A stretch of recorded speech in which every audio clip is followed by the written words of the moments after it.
Hey everybody, I just wanted to make this video today to remind you all that sometimes you don't see the fruits of your hard work for a long time. Sometimes it takes a long time for the hard work that we do today to actually pay off. Great example of that is my book on Kamala Harris. I wrote it 4 years ago. It created a really small splash. I did some interviews, that was it. Now 4 years later, Kamala Harris gets the nomination, and then they banned it. They banned the book from Amazon for 7 days right after she got the nomination. And all of a sudden, my book on Kamala Harris exploded. And since then, it has actually sold 3,000 copies at this point.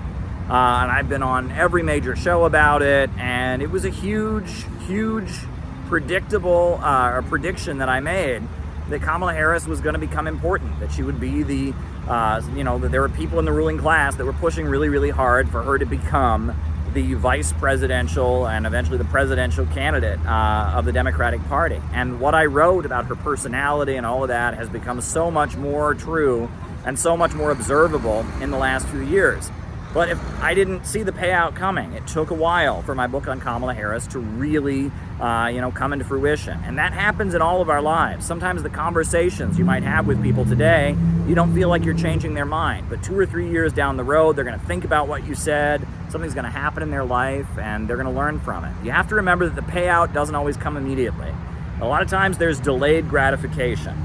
But you plant the seeds today, and you know that eventually they will sprout. And you got to plant seeds everywhere that you can, and some of them will sprout, and some of them will grow. And you just have to keep that in mind. The payout doesn't always come immediately. My Kamala Harris book, 4 years ago, I planted the seeds, made a little bit of a splash, and that was it. But then look what happened. It blew up into something huge 4 years later. And that can happen in your life. Plant the seeds today, plant seeds everywhere you can, and wait for them to grow.